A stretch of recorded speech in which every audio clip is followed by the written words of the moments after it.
My name is Laura, and I'm 32 years old. I have been married for 3 years to my husband Nick, who is the same age as me. Both of us are full-time employees and are busy at work, so we share the house chores and we are balancing it reasonably well. We had no children yet, but we enjoyed our life together.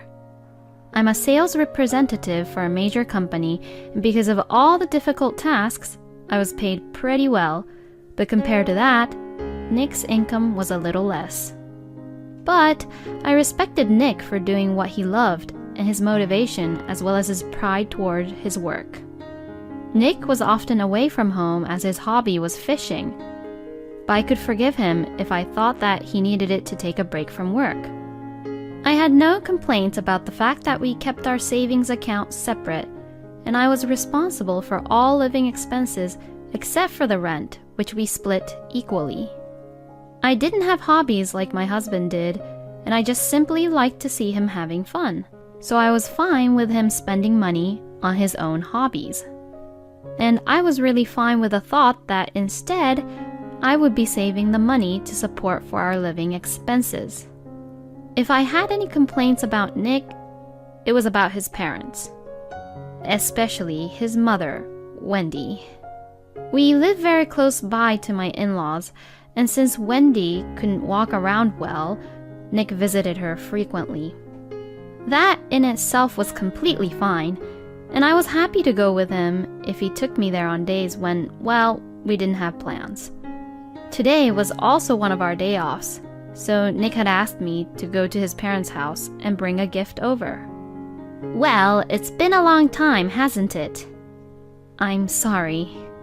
Wendy said this as she put her hand on her cheek and let out a huge sigh.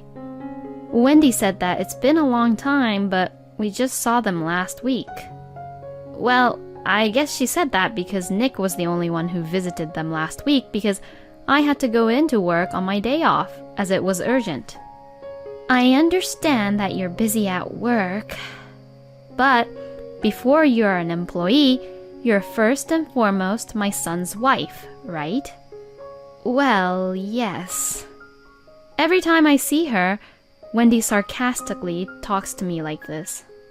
She doesn't like the fact that I work hard and earn more money than Nick. A woman is supposed to support her husband.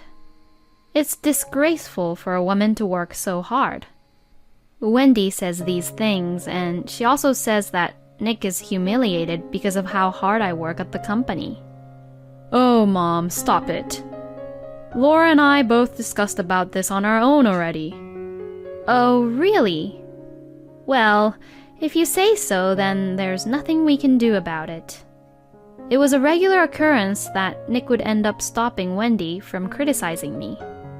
I think Wendy, who has always been a housewife, doesn't like me working so hard at the company and will never understand my feelings.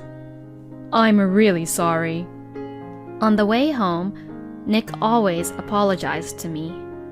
It was terribly stressful to be criticized and be lectured by Wendy every time.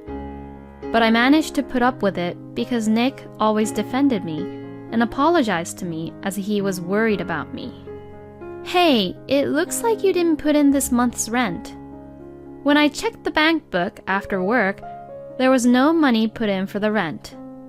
This means that I can't withdraw the money to pay for the rent. I asked Nick if he had forgotten to put the money into the account this time, as he usually puts it in himself once he receives his salary.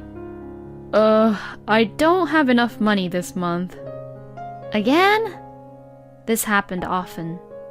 He probably bought something and then ran out of money and wasn't able to pay even half the rent. When I sighed in dismay, Nick just laughed to cover it up. Sorry, please just pay it this time. He said it as if it was no big deal. I can understand if it just happened only once or twice. I know that there are times where he wants to buy something that's expensive, but... Hey, you did this last month too, you know. Well, a limited edition fishing rod just came out. You said the same thing last month though, right? Even if you wanted to buy one, couldn't you have at least discussed it with me beforehand? Even though we have our own separate accounts, if he can't even pay the amount he's supposed to pay, then that's out of the question. Nick only gets to pay half of the rent, and if he couldn't even pay that, I have to bear all the rent, plus the living expenses. I definitely can't do that on my own. Ugh, just stop nagging me. He interrupted me saying that, as I was hoping he would understand my point, but he just let out a huge sigh. Nagging? I understand that this can happen from time to time. But I only said that because we decided to pay the rent together. I was a little bit concerned about how he usually spent his money, but I didn't really confront him about it before, not even once. If anything happens, you mention money, money, money for everything. Aren't you too obsessed with money, Laura? I was so shocked when he said that to me. How can you say that? But we can't live here if we don't pay the rent, right? Talking about money all the time is disgraceful. What? Disgraceful? That's what Nick had said to me. Why would he say such a thing? I knew that Nick didn't care much about money, and that was one of the parts I liked about him. So, even if he didn't save much money, I thought that it was fine if I saved money instead. And I thought that it was completely fine if I was the one who was managing the family finances. And to him, that's a disgrace. Seeing me not saying anything, I guess Nick thought that I couldn't say anything back to him. And he let out a sigh while saying this. I mean, I knew you're like that for a while, but like my mom says, women are usually supposed to stay at home and support their husbands. What? If you don't support me for being your husband a little, you're the one who's going to be embarrassed later on, okay? As Nick says that, he looks down at his phone. I had nothing more I could say to him. Nick had always apologized to me that Wendy's thoughts were old-fashioned and that she didn't understand me. But in the end, it all comes down to that idea? What does my husband mean by supporting him for being my husband? Is it to support the family finances silently? I'm home. Welcome home. I came home late one day because of work, and Wendy had welcomed me back home. What? Wendy? I didn't hear that she'd be coming over. I looked at her all confused as she took my bag and went inside the living room.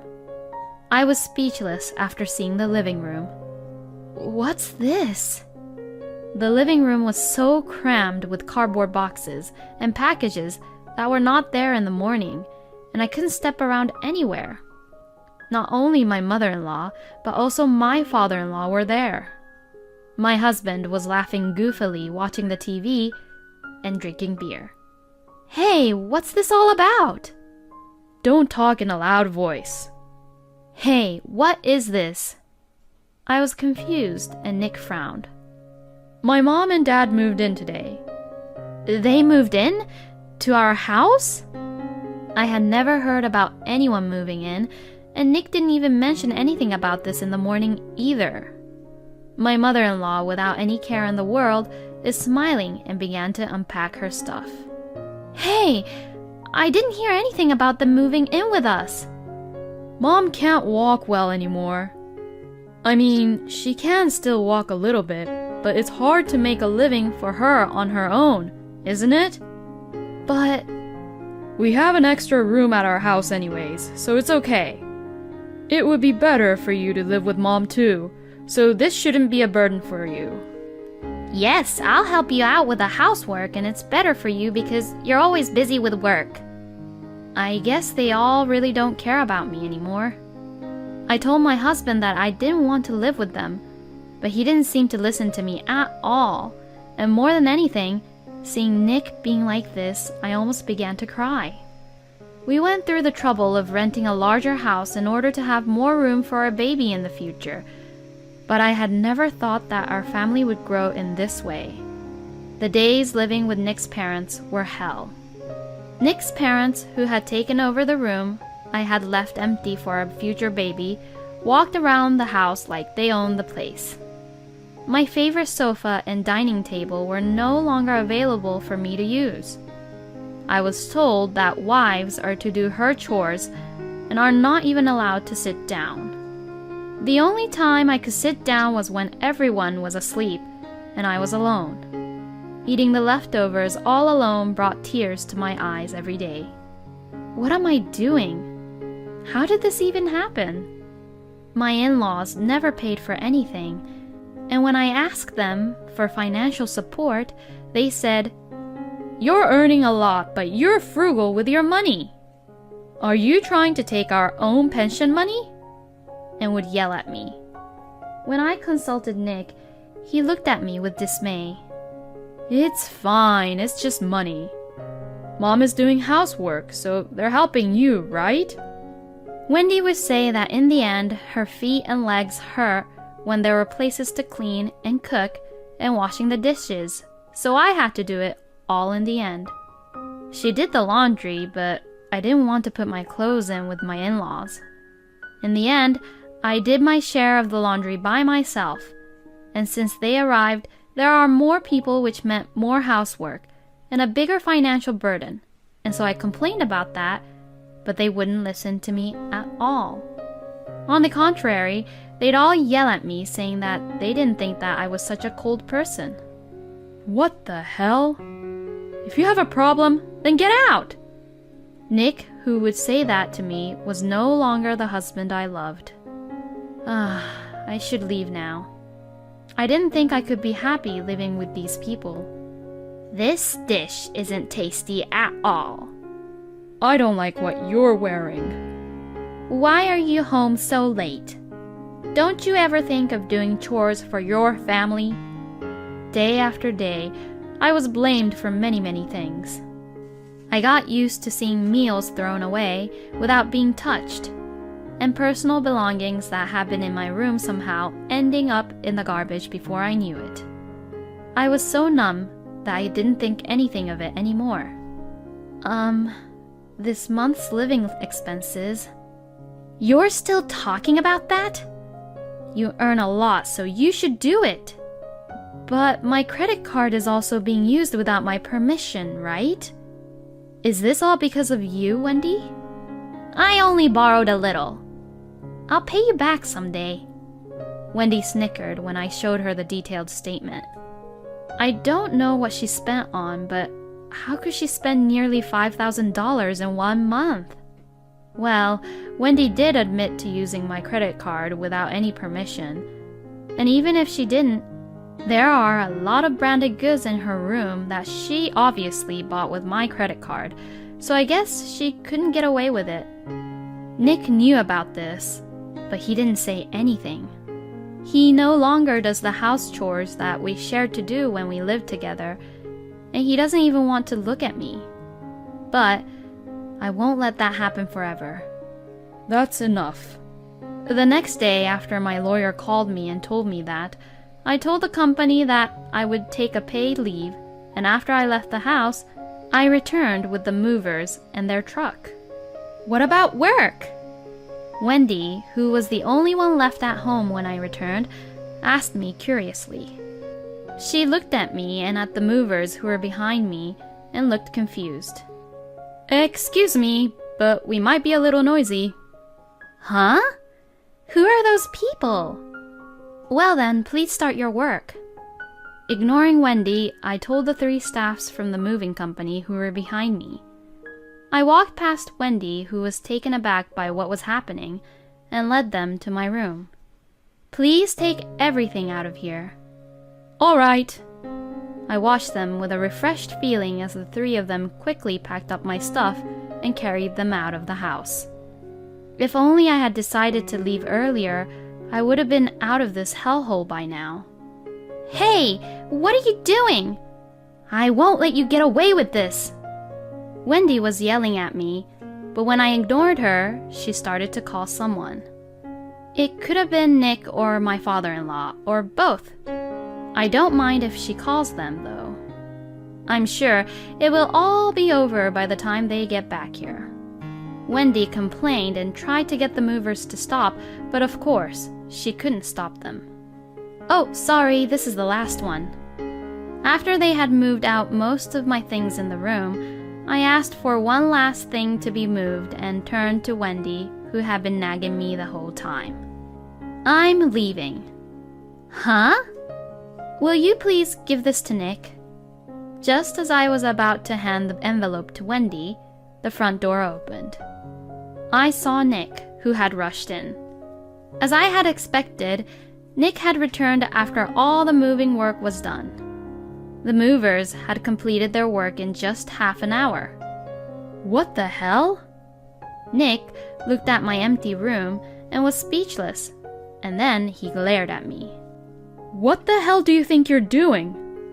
Well, you came just in time. I'll just give this to you. Ignoring Nick's angry face, I smiled and handed him the envelope. My husband was taken aback, and when he saw what was inside the envelope, he was so shocked. Divorce papers? What? Wendy also rushed to look at what was in Nick's hand. What are you doing? How dare you give my son the divorce papers? It is what it is. Let's get a divorce, okay? My son married a terrible woman like you. So it's your duty to be grateful of him and serve his family. The movers who were waiting looked startled by Wendy's insults. Seeing such reaction from a third party who wasn't a part of the family, I was fully convinced that Wendy's behavior was abnormal. I'm not wrong that this isn't normal. You told me to leave if I had a problem with this, didn't you? I didn't mean it. Nick stammers. I guess he didn't really think that I would leave. And he probably didn't even imagine that I had the guts and that I would leave him. Did you really think that I would obey everything you say? Well, that's... I have plenty to complain about. So as you wished, I'm going to leave. I'm not stupid enough to put up with this and keep on staying here. I said this to Nick, who looked stunned, and finally left the house with the movers. I apologized for causing such a commotion to the movers, and they laughed and said, "We know what's going on, so it's not a problem." They all said gently, "We all know how hard it was for you," and comforted me. The tears I had been trying to hold back began to well up. I was scared. I was sad, and I was frustrated. But I was able to finally leave like this. I was proud of myself. Afterwards, I officially asked for a divorce through my lawyer. If you have a problem, then get out.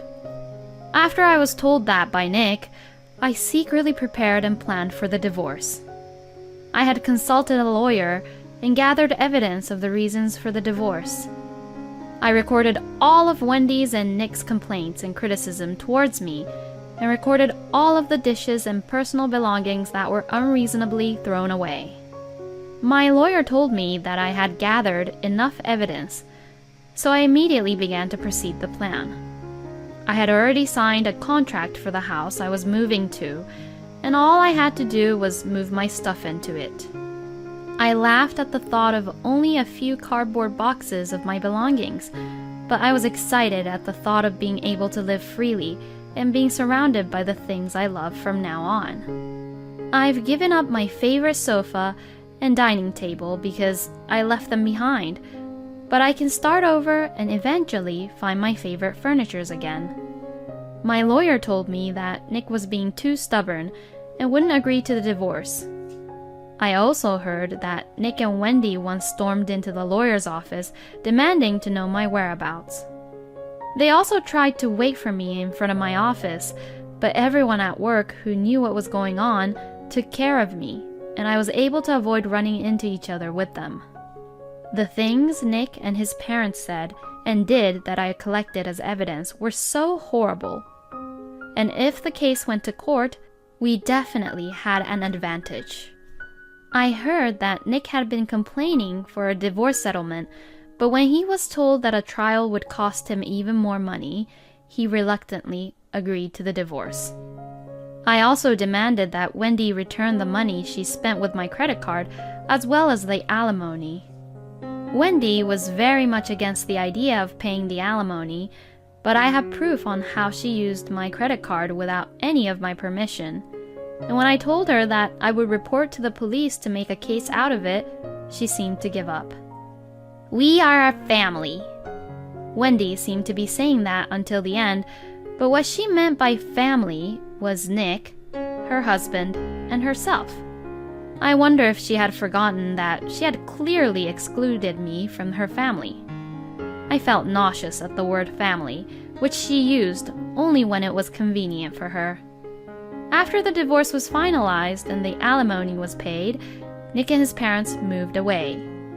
It seems that the commotion brought bad publicity to the neighborhood and made it difficult for them to stay at that neighborhood. Moreover, the rent can be covered only by Nick's salary. Now, they rented a small house in a rural area and lived together as a family of 3 with Nick's small income and his parents' small pension. We are miserable because we have no money. Please come home. Nick contacted me many times over text, but I blocked his messages without reading them. As for me, I'm finally living a happy life surrounded by the things I love and working at a job which I love. I don't have to worry about people throwing things away without my permission. I don't have to worry about people always complaining about me. It really is a comfortable life. There is a colleague at work whom I am interested in. We are both busy, but he's kind enough to say that we should go at our own pace.